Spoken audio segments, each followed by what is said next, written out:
नमस्कार, मैं doctor Jyoti Gautam, assistant professor, department of sociology. आज सेकेंड ईयर की क्लास में आपको अनुसूची पार्ट 3 के बारे में अध्ययन कराऊंगी। अब तक हमने 2 क्लासों में अनुसूची किसे कहते हैं, इसका अर्थ क्या है, विशेषताएं क्या है और इसकी विशेष क्यों हम इसका प्रयोग करते हैं, ये अध्ययन कर चुके हैं। आज की हम क्लास में पढ़ेंगे अनुसूची की उपयोगिता क्या है। अनुसूची अर्थ और विशेषता से जब हम रूबरू हो चुके हैं तो अनुसूची प्रश्नों की सूची है जिसे साक्षात्कारकर्ता स्वयं उत्तरदाता की उपस्थिति में भरता है। वह प्रश्न पूछता है और उत्तरदाता जवाब देते हैं तो वह अनुसूची कहलाती है। एक और हमने तथ्य एकत्रित करने की प्रविधि में प्रश्नावली पढ़ी थी और हमेशा ये क्वेश्चन कभी कभी हमें एग्जाम में देखने को मिलता है कि प्रश्नावली और अनुसूची में क्या अंतर है। प्रश्नावली भी प्रश्नों की सूची है और अनुसूची भी प्रश्नों की सूची है। जब हमने प्रश्नावली स्टडी किया था तब बताया था कि प्रश्नावली को डाक द्वारा भेजा जाता है, अर्थात इसमें साक्षात्कारकर्ता और उत्तरदाता का प्रत्यक्ष संपर्क नहीं होता। तो अनुसूची में साक्षात्कारकर्ता और उत्तरदाता का प्रत्यक्ष संपर्क होता है और इसी कारण अनुसूची में साक्षात्कार, अनुसूची और अवलोकन तीनों के गुणों का समावेश होता है। और आज हम स्टडी करेंगे अनुसूची की उपयोगिता। क्या क्या उपयोगिता है, क्या क्या इसके गुण हैं। फर्स्ट है प्रत्यक्ष संपर्क। अनुसंधानकर्ता सूचनादाताओं से प्रत्यक्ष संपर्क स्थापित कर महत्वपूर्ण सूचनाएं प्राप्त कर लेता है। ये हम देख रहे हैं अनुसूची की परिभाषा, विशेषता सभी में हमने देखा कि इसमें साक्षात्कारकर्ता और उत्तरदाता का प्रत्यक्ष संपर्क रहता है। वे आपस में आमने सामने बैठकर प्रश्नों के जवाब देते हैं और उत्तरदाता अपने प्रश्न, अपनी जिज्ञासा भी उस समय पूछ सकता है। साक्षात्कारकर्ता समक्ष उसके उपस्थित रहता है। इसकी अगली विशेषता, अगला लाभ, अगली उपयोगिता है प्रामाणिक एवं विश्वसनीय सूचनाएं। अनुसूची एक ऐसी प्रविधि है जिसमें अवलोकन, साक्षात्कार तथा प्रश्नावली तीनों के गुणों को देखा जा सकता है और इसमें स्वयं अनुसंधानकर्ता साक्षात्कार तथा अवलोकन के आधार पर विश्वसनीय सूचनाएं प्राप्त करता है। तो यह हमें समझ आया कि इसमें सूचनाएं हमें विश्वसनीय प्राप्त होती हैं और प्रामाणिक प्राप्त होती हैं। अगली उपयोगिता सूचनाएं प्राप्त करना। इसके माध्यम से सूचनाएं प्राप्त की जाती हैं, वे बिल्कुल ठोस होती हैं, अर्थात सत्य होती हैं। और यदि कभी कभी उत्तरदाता को कोई प्रश्न समझ नहीं आता तो वह भी उस समय साक्षात्कारकर्ता से पूछकर उनका उत्तर दे सकता है। तो अनुसूची द्वारा सभी सूचनाएं प्राप्त की जा सकती हैं। इसकी अगली उपयोगिता है सूचनाएं लिखने की सुविधा। जैसा कि अनुसूची द्वारा संकलित तथ्य लिखित रूप में होते हैं, अतः इस पे हमें स्मरण शक्ति पर आधारित नहीं रहना पड़ता। यह नहीं सोचना पड़ता कि कोई सूचना छूट जाएगी या हम भूल जाएंगे, क्योंकि उसी समय वह आंसर देता है और साक्षात्कारकर्ता उसी समय उन सूचनाओं को नोट कर लेता है।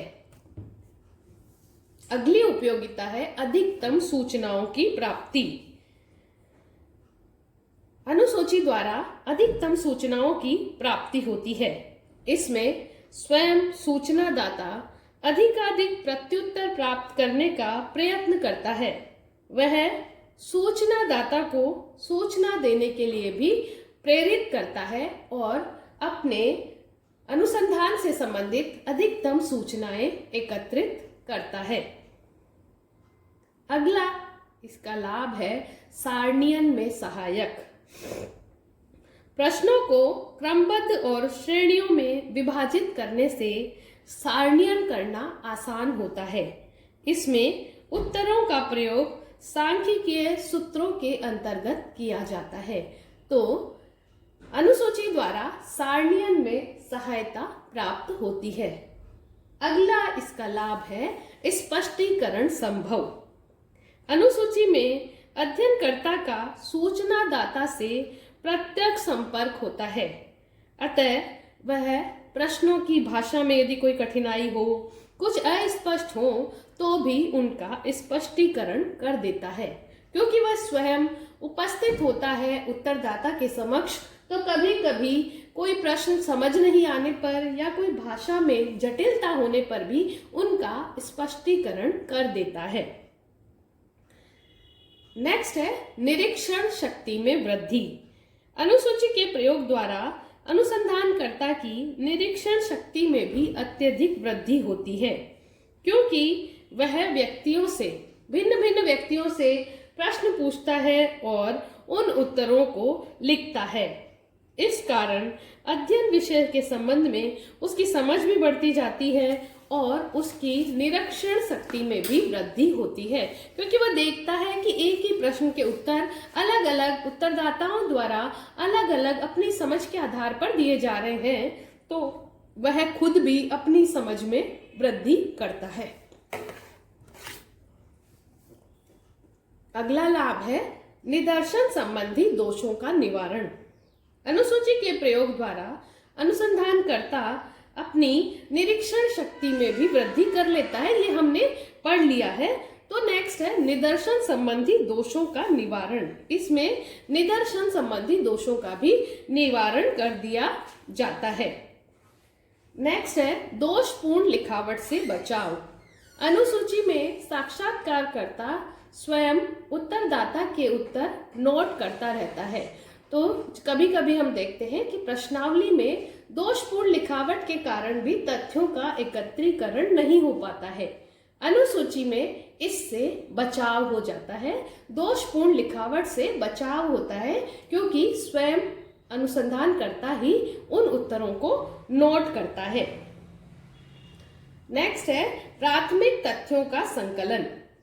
अनुसूची के माध्यम से प्राथमिक तथ्यों का संकलन किया जाता है और प्रत्यक्ष उपस्थिति में तथ्य संकलित किए जाते हैं। तो प्राथमिक तथ्य संकलन की बहुत ही महत्वपूर्ण प्रविधि के रूप में अनुसूची को माना जाता है। नेक्स्ट अनावश्यक तथ्यों से छुटकारा। अनुसूची में ऐसे तथ्यों का संकलन नहीं किया जाता है जो कि अनुसंधान विषय से संबंधित ना हो, क्योंकि इसमें अनुसंधानकर्ता हर समय सजग रहता है और प्रश्नों की सूची के माध्यम से तथ्यों को एकत्रित करता है। इसलिए इसमें अनावश्यक तथ्यों की संभावनाएं लगभग समाप्त हो जाती हैं। नेक्स्ट अभिनति की संभावना नहीं। अनुसूची के प्रश्न स्पष्ट एवं पूर्व निर्धारित होते हैं, अतः उन्हीं प्रश्नों के उत्तर प्राप्त करने होते हैं जिनका संबंध अनुसंधान से होता है। अनुसंधानकर्ता स्वयं निष्पक्ष रहता है और उन्हीं उत्तरों को प्राप्त करता है जो अनुसूची में दर्ज होते हैं। तो इस तरह से इसमें बायस्ड होने की संभावना बिल्कुल नहीं होती। एंड लास्ट अवलोकन की गहनता में वृद्धि। अनुसूची में विशेषता और परिभाषा दोनों से ये स्पष्ट हो रहा है कि इसमें हमें तीनों के गुण प्राप्त होते हैं, साक्षात्कार, अवलोकन एवं प्रश्नावली अनुसूची। तो अवलोकन के गुणों की भी, अवलोकन की गहनता की भी इसमें वृद्धि होती है। इसमें अलग अलग इकाइयों का अध्ययन करने से अवलोकन में गहनता और प्रामाणिकता आ जाती है। तो अनुसूची के बहुत सारे ऐसे गुण हैं जो कि हमें प्राथमिक तथ्यों के संकलन में इस प्रविधि का प्रयोग करने के लिए बाध्य करते हैं, या हम अपने अनुसंधान में इसका प्रयोग करना प्रेफर करते हैं। एक बार पुनः हम इनकी उपयोगिताओं को देख लेते हैं। फर्स्ट, प्रत्यक्ष संपर्क। सेकंड, प्रामाणिक एवं विश्वसनीय सूचनाएं। थर्ड, सूचनाएं प्राप्त करना। फोर्थ, सूचनाएं लिखने की सुविधा। 5th, अधिकतम सूचनाओं की प्राप्ति। 6th, सारणियन में सहायक। 7th, स्पष्टीकरण संभव। 8th, निरीक्षण शक्ति में वृद्धि। 9th, निदर्शन संबंधी दोषों का निवारण। 10th, दोषपूर्ण लिखावट से बचाव। 11th, प्राथमिक तथ्यों का संकलन। 12th, अनावश्यक तथ्यों से छुटकारा। 13th, अभिनति की संभावना नहीं। 14th, अवलोकन की गहनता में वृद्धि।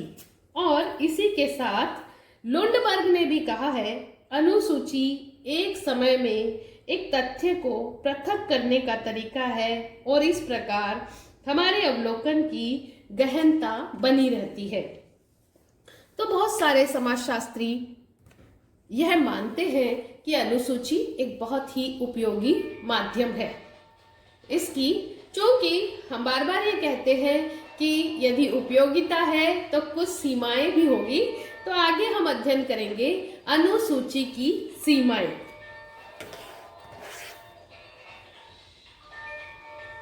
फर्स्ट, सार्वभौमिक प्रश्नों की समस्या। अनुसूची में ऐसे प्रश्नों का निर्माण करना एक मुश्किल काम होता है जो कि सभी उत्तरदाताओं के लिए समान रूप से समान अर्थ को समझाने वाले और सही उत्तर देने वाले हों। तो सबसे बड़ी समस्या इसकी यही है, सार्वभौमिक प्रश्नों की समस्या। सार्वभौमिक प्रश्न वे होते हैं जिनका सभी उत्तरदाता एक समान अर्थ समझे और उनका सही रूप में उत्तर दे। अनुसूची में ऐसे सार्वभौमिक प्रश्नों का निर्माण करना एक कठिन कार्य है। नेक्स्ट, सीमित क्षेत्र। अनुसूची प्रविधि द्वारा किसी बड़े क्षेत्र का अध्ययन करना संभव नहीं होता, क्योंकि इसमें उत्तरदाता और साक्षात्कारकर्ता को प्रत्यक्ष संपर्क स्थापित करना होता है। तो बड़े अध्ययन क्षेत्र में इसका प्रयोग करना थोड़ा मुश्किल होता है। अतः अनुसूची का प्रयोग सीमित क्षेत्र के लिए ही किया जाता है। थर्ड, अधिक समय एवं धन की आवश्यकता। अनुसूची का प्रयोग करने के लिए अध्ययनकर्ता को प्रत्येक उत्तरदाता से संपर्क करना पड़ता है। तो इसके लिए हमें अधिक समय और धन की आवश्यकता होती है, क्योंकि साक्षात्कार की व्यवस्था करने, सूचनाएं एकत्रित करने, कार्यकर्ताओं को शामिल करने, इन सभी में अधिक धन और अधिक समय चाहिए होता है। नेक्स्ट है संपर्क की समस्या। अनुसूची प्रत्यक्ष संपर्क द्वारा ही सूचनाओं के संकलन की एक विधि है। तो इसमें संपर्क स्थापित करना एक बड़ी समस्या होती है, क्योंकि सभी उत्तरदाता भी बड़े बिजी होते हैं और एक ऐसा स्थान ढूंढना जिस पर सभी उत्तरदाता एक साथ उपस्थित हो सके, यह एक जटिल कार्य बन जाता है। तो व्यस्तता के कारण अध्ययनकर्ता को सूचनादाता के पास संपर्क के लिए बार बार जाना पड़ता है और सारी सूचनाएं संकलित करना इस संपर्क की समस्या के कारण थोड़ा जटिलता के आधार पर या थोड़ा मुश्किल हो जाता है। नेक्स्ट, अनुसंधानकर्ताओं की लापरवाही। कभी कभी अनुसंधानकर्ता एवं कार्यकर्ता अध्ययन के प्रति लापरवाही बरतते हैं, क्योंकि वे अनुसंधान से सीधे जुड़े हुए नहीं होते हैं, ना ही उनकी अनुसंधान में रुचि होती है। तो जिन कार्यकर्ताओं का चयन हम अपने अनुसंधान के लिए करते हैं, उनकी लापरवाही भी हमें अनुसूची में एक सीमा के रूप में दिखाई देती है। नेक्स्ट है मिथ्या झुकाव की संभावना।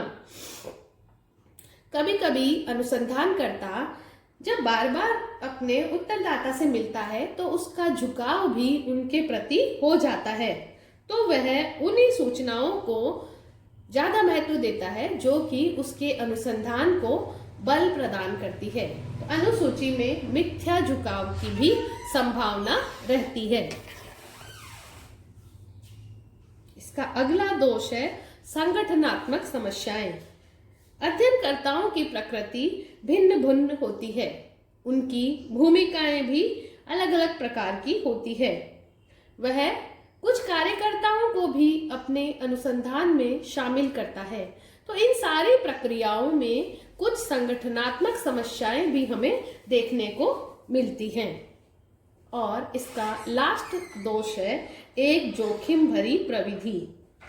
कभी कभी अनुसूची का प्रयोग करना जोखिम पूर्ण भी हो जाता है, क्योंकि अनुसंधानकर्ता कितना भी विनम्र हो, कितना भी भावनात्मक रूप से जुड़ा हुआ हो, पर जब कभी व्यक्तिगत जीवन से संबंधित सूचनाएं एकत्रित करनी होती हैं तो उत्तरदाता अपनी बात को पूर्णतया या खोल कर नहीं बता पाता।